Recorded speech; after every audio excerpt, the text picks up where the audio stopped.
Москва экстренно вооружается. Каждая школа столицы срочно готовит укрытие. Ученикам закупают винтовки. Зеленский едет в Россию, депутат РФ шокировал заявлением. Расскажем. Путин загнан в угол. Кремль подставил своих же генералов. Новое оружие у российских границ. Минуты подлета до Питера. Введение чрезвычайных мер в Госдуме бьют тревогу. Не будет даже хлеба. Что дальше? Голодные бунты? Трагедия во время визита Лукашенко. Самолет сожжен, пилот погиб. Началась вооруженная борьба. Это и многое другое к утру 3-го дня июля. Доброе пятничное утро. Последний день рабочей недели, и спасибо, что начинаете его вместе с Нехта. Я Степан Путила. Мы начинаем. Бензиновая агония в России только набирает обороты и, похоже, добралась до по-настоящему страшного. В Госдуме уже забили тревогу. Депутат Нина Останина обвинила правительство в том, что оно замалчивает истинный масштаб кризиса и потребовала честно все признать и вводить чрезвычайные меры.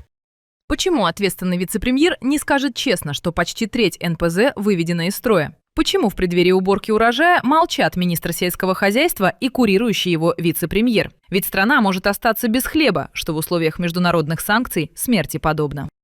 И это не пустая страшилка. Аграрии на юге уже остались без солярки прямо перед уборкой. А в магазинах начались перебои с эскоропортом, мясом, молоком, яйцами. Глава Центробанка Набиуллина лишь невозмутимо пожимает плечами. Мол, подождите, рассосется как-то. Это могут быть разовые шоки предложения, носить временный характер. Мы исходим с того, что они будут носить временный характер. Перевод с чиновничьего. Бензина нет, еда под угрозой, а у нас временные шоки. Авось само пройдет. Тем временем цены такие, что в дюжине российских регионов бензин уже дороже, чем в США. А власти, вместо того, чтобы дать людям топливо, официально разрешили его ухудшить. Народ теперь массово скупает присадки, чтобы не угробить мотор той бурдой, что льют на заправках. Предлагаю в целях экономии бензина всем нам скинуться вот на такую машину и ездить на работу всем вместе, вот так. Ну а как это выглядит на земле, лучше всех рассказала автоледи из Геленджика, третьи сутки караулившая заправку. Заправиться я не могу, 3-й день. Получается, что это какое-то, знаете, борьба за выживание, вот честное слово. Кто вам будет говорить, что в Краснодарском крае на море есть бензин, не верьте. Ни в Анапе, ни в Новороссийске, ни в Геленджике бензина нет. Эти просто суки, вот по-другому не сказать. Они берут, заправляют канистры, полные машины. И что вы думаете? Они отъезжают от заправок, становятся дальше, где их нет, и просто продают за нереальные деньги эти канистры бензин. Кому война, а кому мать родная. У меня сил больше ждать нет. Я собралась и поехала домой. Нет бензина, значит нет. Но стоять по 9 часов просто, это просто нереально. Впрочем, нашлась и заправка, где нет ни очередей, ни нехватки топлива. Специальный корреспондент Нехта проверил. В чем же подвох? Да как кто там что говорил, что очереди на заправках, топлива не хватает или что? Заправки пустые, очередей нет, бензина полно. 95-й. Бензин есть.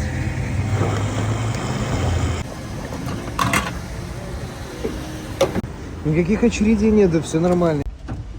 Где, спросите вы, в Польше где?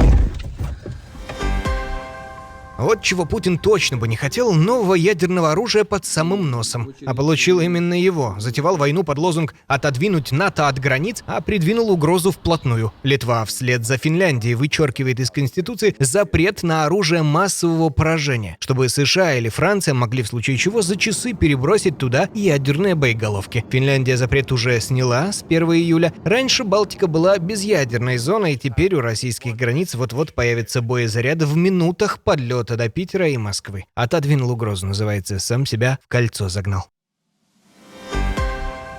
Из Калининграда новый тревожный сигнал от местных жителей, эксклюзивное фото. В школах и детских садах вдруг начали проводить уроки, как действовать при агрессии со стороны НАТО. Детсадовцев готовят к нападению. И ложится это в ту самую цепочку, о которой мы рассказывали. Экстренный совбез с красными папками по Калининграду, планы вырубить в области весь интернет. А теперь еще и детей учат прятаться от НАТО. Официально везде одно – социально-экономическое развитие. Будем, разумеется, делать все для того, чтобы реализовывать все планы развития Калининградской области.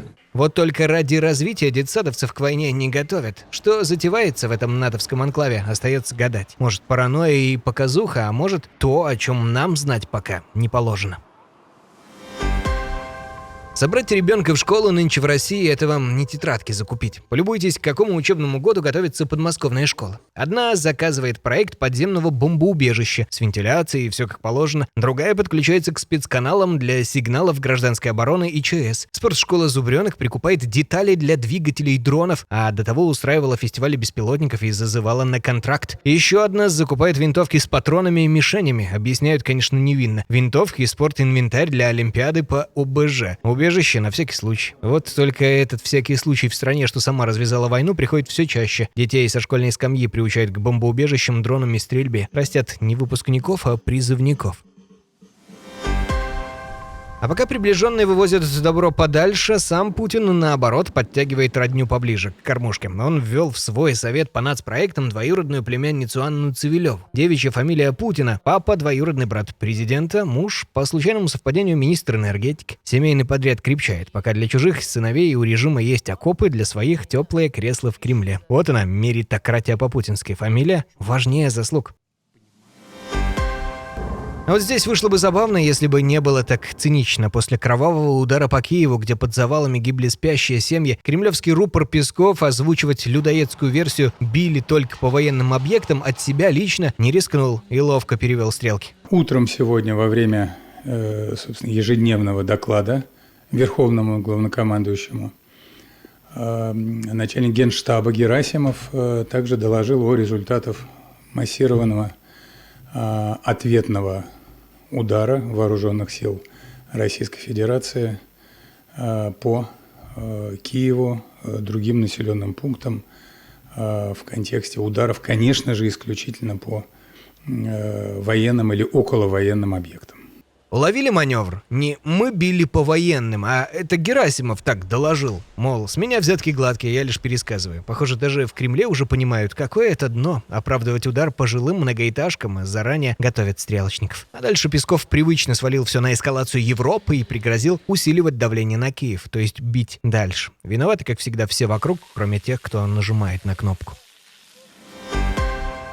По самому Кремлю тем временем прилетает все больше. Украинские дроны, судя по всему, вырубили России часть глаз и ушей. Систему предупреждения о ракетном нападении. По данным близкого к спецслужбам ресурса ВЧК ОГПУ, после ударов по центрам космической связи под Москвой у командных пунктов отвалились каналы связи с радарами Воронеж и Дарьял. И даже линия Крокус, по которой Кремль должен узнавать о летящих ракетах. Проще говоря, страна, что грозит всему миру ядерной дубиной, сама на время рискует прозевать удар по себе. Ну, такая сверхдержава. А заодно Россия не досчиталась очередного аллигатора. Ударного вертолета К-52 ценой под $16 миллионов.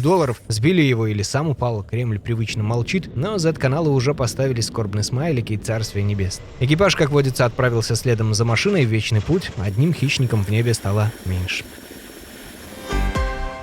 А вот и примета времени. В прифронтовую Белгородскую область, которую дроны утюжат чуть ли не ежедневно, принялись завозить рабочих со всего света. 512 кенийцев, 418 индийцев, вьетнамцы, бангладешцы, даже китайцы. Под обстрелы, на поля. Причина понятная и печальная. Своих не осталось, одних перемололи на войне, другие сбежали за границу. Вот и латают дыру завозными людьми.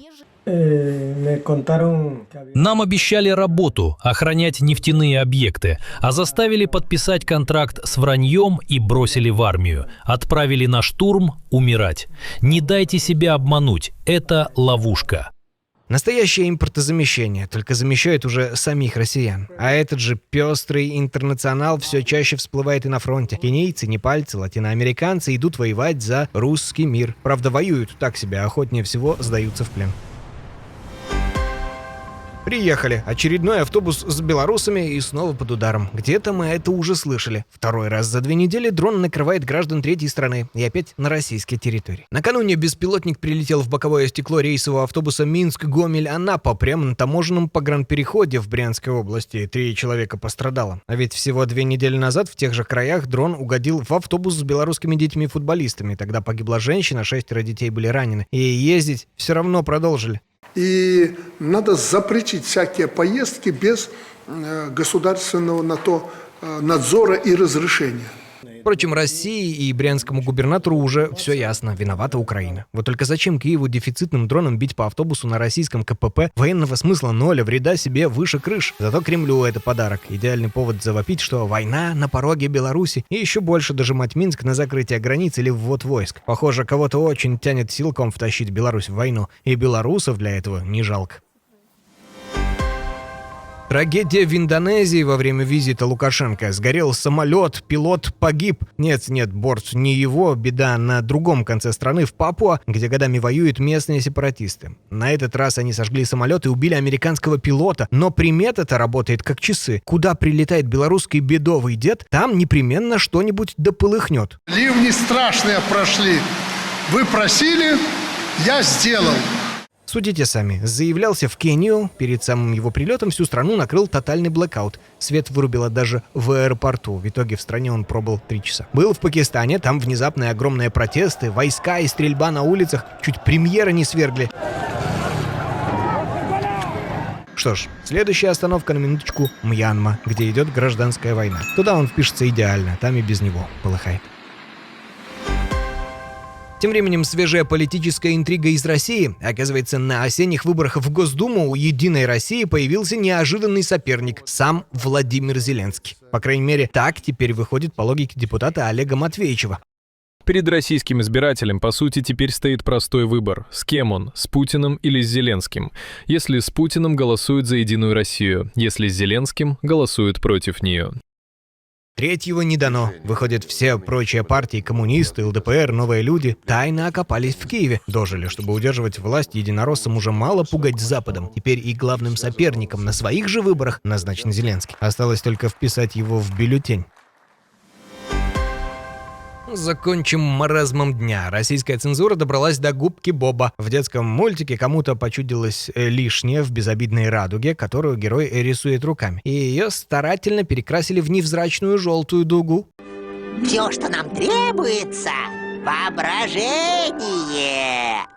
Видимо, даже нарисованные 7 цветов теперь считаются угрозой скрепом и покушением на неокрепшие умы дошколят. Дожили, воюют уже с мультяшной радугой. Осталось только объявить иностранным агентам ту, что появляется на небе после дождя. Ну а на этом пока все. Спасибо, что были с нами. Вечером в эфире «Нехта» свежий новостной выпуск. Обязательно подписывайтесь.